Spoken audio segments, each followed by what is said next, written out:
ओम श्री गुरुदेवाय नमः। आज्ञा हे मोर प्रिय समस्त सुधीवृंद को गोटे गोटे प्रणाम।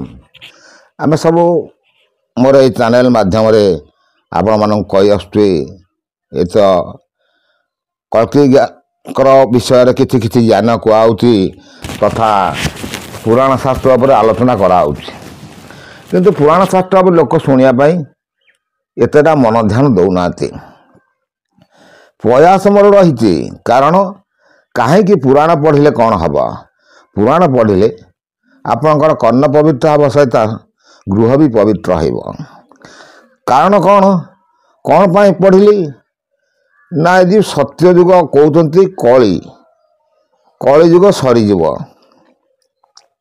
कलिजुग सरीगला कलिजुग सरी सरी सरी सरी सरी सरी जाऊँच सत्यर परिप्रकाश हाँपाई जाऊँच तेणु सत्ययुगर लोक मैंने सब ईश्वर आराधना करुले से सब सत्य चलुले से सत्ययुगर वार्ता दवापाई मोर ये चैनल अभिप्राय आ प्रयास कारण अबिका जो मालिका विचार सब चली मालिकार सब कथाकार मैंने कहते मालिका गवेषक मैंने कहते जे एमती कल्की ठाकुर जन्म हे 12 हाथ खंडा धरवे आ लेक्चर समार करेंगे तो ठीक अच्छे 12 हाथ खंडा आज धरवे आम देखा जे 12 हाथ खंडा धरवे ना नहीं कौन ये विषय आम कियद अंशरे आलोचना करवा आ मोर समस्त को सविशेष अनुरोध जब वीडियो शेष पर्यंत आपण मैंने देखते ताल किसी ज्ञान अर्जन पाइबे तथा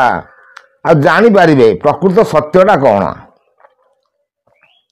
देखु नृसिंह पुराण हिसाब से सत्ययुगे मूरदारू थे मूरदारू को बध करने हत्या करने मूरदारूर विषय में आप नेक्स्ट कहीदेव आम त्रेतयु आरंभ कर आसवा कारण कारण कौन ना कृष्ण बल्लभ राजा जो शेष नृसिंह जन्म होते से विषय संक्षिप्त टिप्पणी रही नृसिंह पुराण किंतु तार सठिक प्रमाणटा नहीं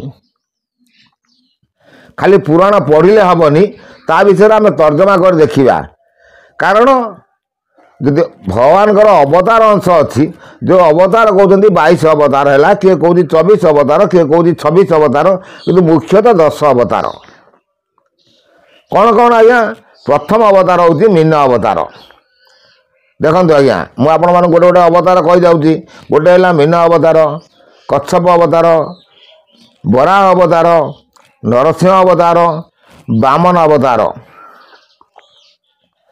ये 5 अवतार आज्ञा कौ जुगरे होती कौन करी ताकू तो आम कहीपरानी कारण पृथ्वी जलमग्न थिला कि जलमग्न हाँपाई मीन रूप धरिकी से मनु राजा को दर्शन देते तेणु मीन रूप कहुई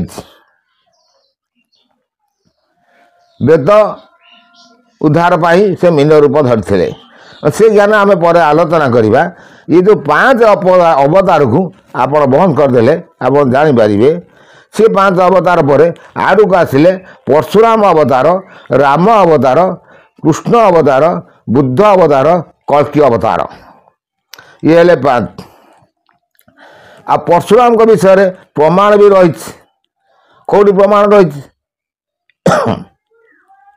कारण परशुराम जन्म होते बोली जमदग्नि ऋषि सेठू आम सब जानी आसुँच रामकर पूर्व जिते कौन है राम जो शिवधनु भग्न कले से परशुराम आसते राग क्रोध पर आसिक राम को दर्शन करते किंतु परशुराम को गोटे अवतार अपन नि किंतु से परशुराम का पीरियड बेले रामंकर अवतार आम राम अवतार आलोचना कर सत्यटा रहीगला आज्ञा त्रेतया राम अवतार राम अवतार रावण को बद्ध कलापर भगवान आख्या दिखाई पूजा कराई अयोध्या जन्मभूमि जदि अयोध्या राम जन्मभूमि नथिले ताले राम जन्मभूमि था कि प्रथम प्रश्न कारण बहुत नास्तिकवादी आ बहुत लेखकार माने रामायण जो मैंने लिखिं କେତେକ ଲେଖକାର ତାକୁ ବିଭ୍ରାନ୍ତିକର ତଥ୍ୟ ଦେଇକି ଲେଖିଛନ୍ତି। ଗୋଟେ ଗୋଟେ ଲେଖା ଅଛି ଆଜ୍ଞା, ଏବେ ଆପଣ କହିଲେ ବିଶ୍ୱାସ କରିବେନି ଯେ ଦଶରଥ ରାଜା ଗର୍ଭବତୀ ଥିଲେ। କେଡ଼େ ସମୀଚୀନ କଥା। ଦେଖନ୍ତୁ ଆଜ୍ଞା, ଦଶରଥ ରାଜା କ'ଣ ନପୁଂସକ ଥିଲେ? ହାଁ, ଆମେ ତାଙ୍କ ବିଷୟରେ କିଏ ଦଂଶରେ ଆଲୋଚନା କରୁଛନ୍ତି। ଦଶରଥ ରାଜା ଯିଏ ପୁଣି ଶବ୍ଦବେଦୀ ବାଣ ମାରିପାରୁଥିଲେ, ଯିଏ ପୁଣି ଯାହାଙ୍କର ପୂର୍ବବଂଶ, ଯାହାଙ୍କର ପୂର୍ବଜ ସ୍ୱର୍ଗକୁ ରକ୍ଷା କରିବା ପାଇଁ ଲଢ଼େଇ କରୁଥିଲେ। କିଏ ତାଙ୍କର ପୂର୍ବଜ? ମୁଚୁକୁନ୍ଦ ରାଜା। ସିଏ ପୁଣି ଦଶରଥ ଲଢ଼େଇ କରିଥିଲେ କେଉଁଠି? କାଶ୍ମୀରରେ ଲଢ଼େଇ କରିଥିଲେ। କାହା ପାଇଁ? କାଶ୍ମୀରକି ରକ୍ଷା କରିବା ପାଇଁ ଲଢ଼େଇ କରିଥିଲେ। କାହା ସହିତ? ରାବଣ ସହିତ ଲଢ଼େଇ କରିଥିଲେ, ଯାହାଫଳରେ କୈକେୟୀକି ବିବାହ ହେଇଥିଲେ। ତେଣୁ ରାମାୟଣର ବହୁତ ହିଷ୍ଟ୍ରି ଆଜ୍ଞା ଲୁକାୟିତ ଅଛି, ଆଉ ବହୁତ କିଛି ହିଷ୍ଟ୍ରି ଏପଟ ସେପଟ ହେଇ ଲେଖା ଅଛି। ରାମ ବିବାହ ହେଲେ କୋଶଳରେ। କୋଶଳ କେଉଁଠି ଆଜ୍ଞା? ଓଡ଼ିଶାରେ।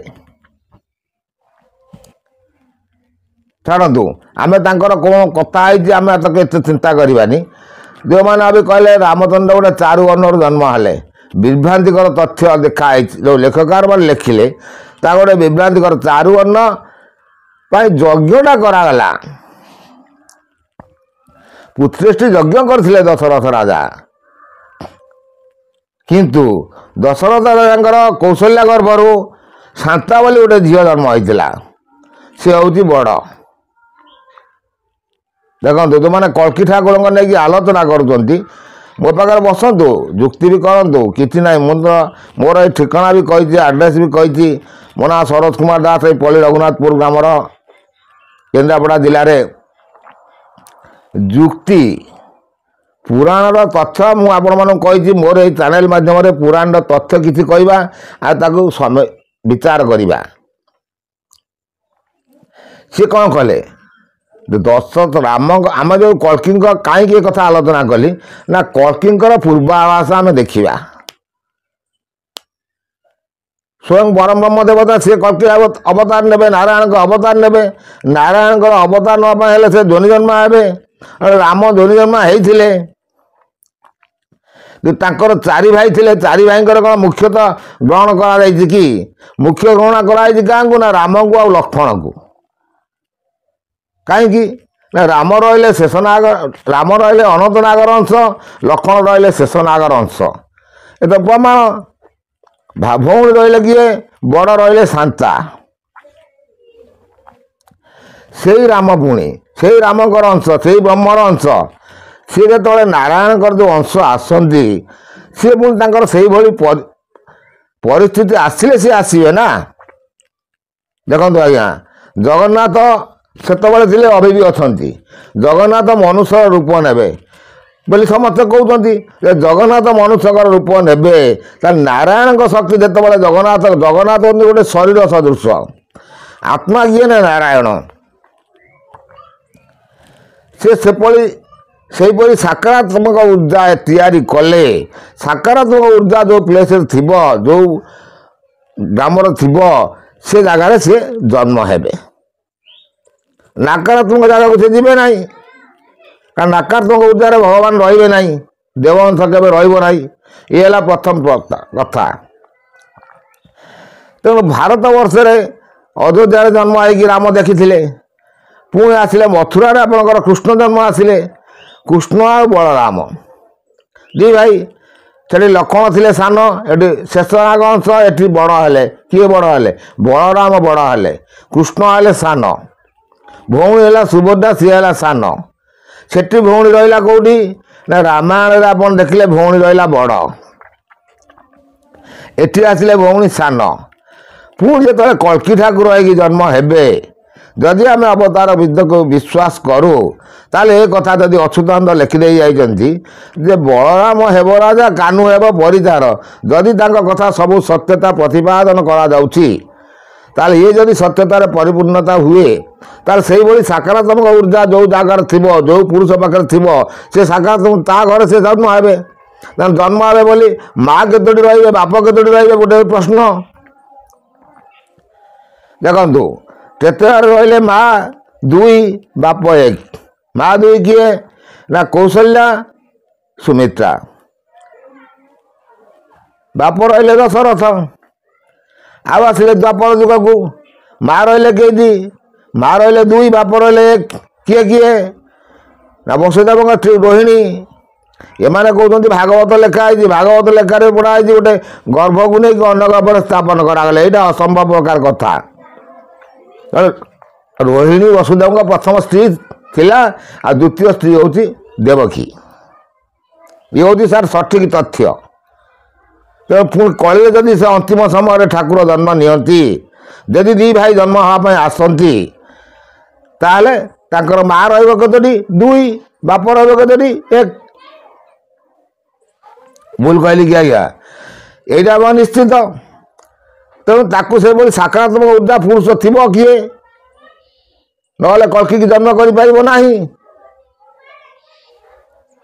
ତେଣୁ କଳ୍କି ଯଦି ଆଉ ଯଦି କହୁଛନ୍ତି ସିଧା ଆସିକି କଳ୍କି ଖେଳ କରିବ, ହଁ ଠିକ୍ ଅଛି, ଗୋଟେ ପୁରୁଷ ସେ ଖେଳ କରିବ। ସେ ଗୋଟେ ପୁରୁଷ ଯଦି ଖେଳ କରିବ, ତାହା ଗୋଟେ ପୁରୁଷରେ ସେ ଯୁଦ୍ଧ କରିବନି।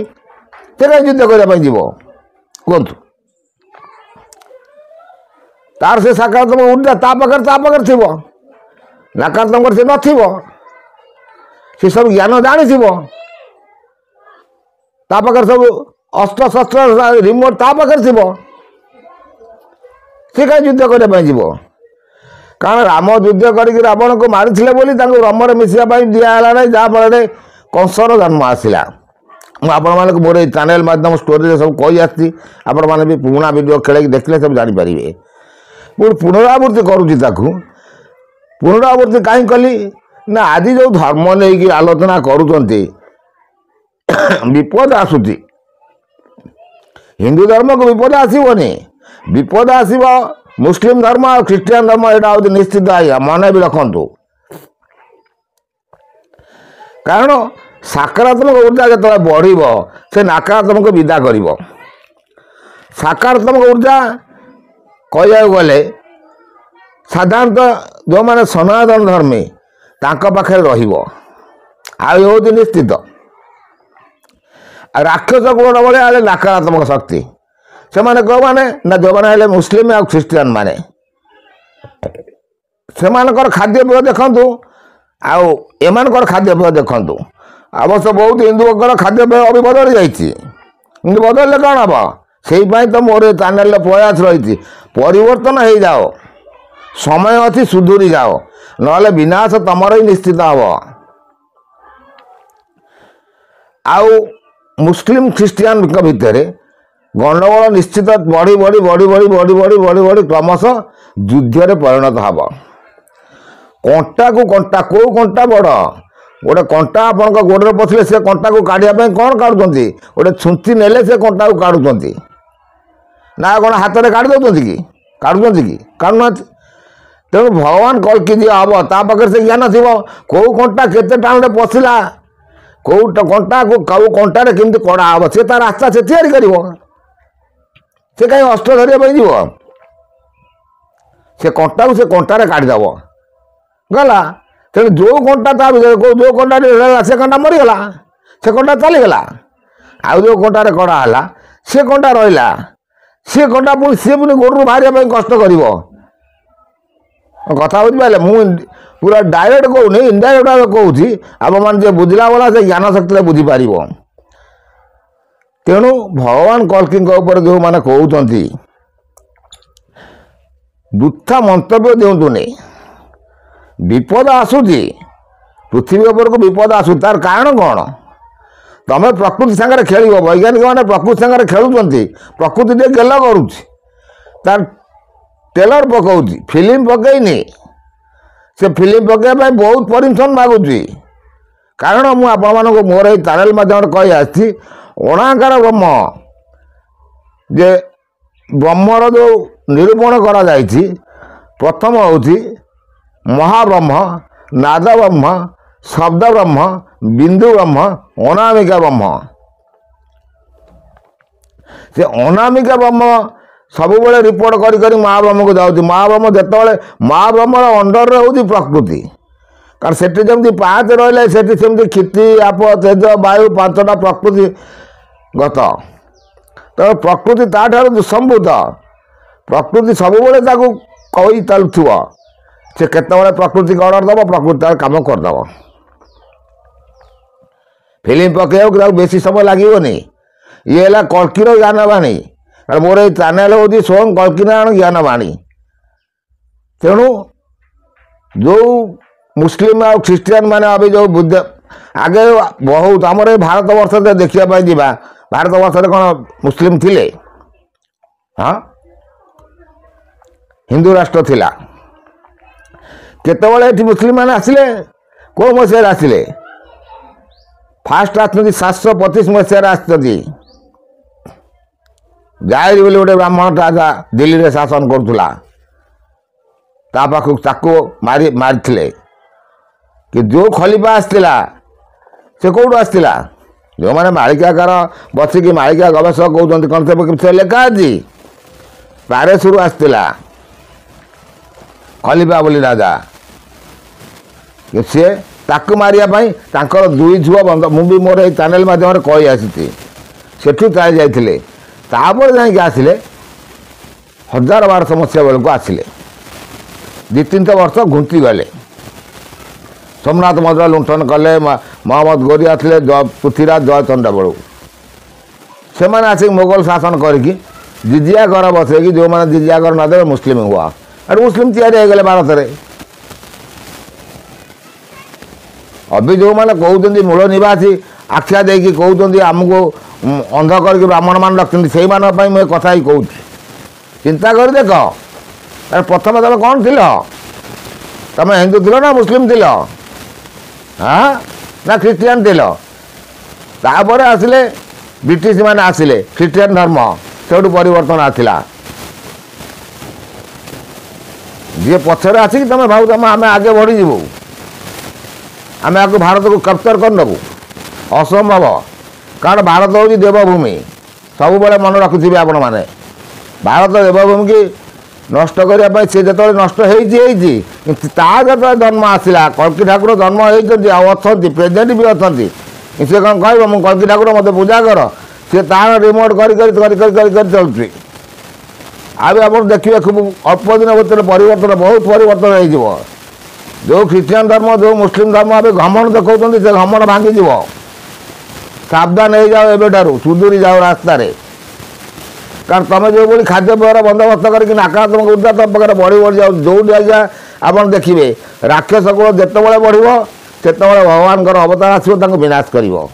ଆଉ ଏ ହେଉଛି ନିଶ୍ଚିତ। ତେଣୁ ମାଳିକାକାରମାନେ ଲେଖିଛନ୍ତି, କଳ୍କି ଠାକୁରଙ୍କ ନେଇକି ବିଭିନ୍ନ ମନ୍ତବ୍ୟ ସବୁ ଲେଖି ଯାଇଛନ୍ତି। କିଏ କ'ଣ ଲେଖିଛି, କିଏ କ'ଣ କରିଛି, ଆମେ ତା ଉପରେ ଆଲୋଚନା କରିବାନି। କେବଳ ଆମେ ଦେଖିବା ଭବିଷ୍ୟତ ପାଇଁ କ'ଣ ଘଟିବ। ମୁଁ ଭୁଲ କହିଲି କି ଆଜ୍ଞା? ଆପଣମାନେ ଦେଖିବେ ନକାରାତ୍ମକ ଉର୍ଜା ଯେତେବେଳେ ଯେଉଁ ଘର ବଢ଼ୁଥିବ, ଯେତେବେଳେ ସକାରାତ୍ମକ ଉର୍ଜା ସେ ଘରକୁ ପ୍ରବେଶ କରିବ, ସେ ଦେଶକୁ ପ୍ରବେଶ କରିବ, ନକାରାତ୍ମକ ଉର୍ଜାକୁ ସେ ବିଦା କରିଦେବ।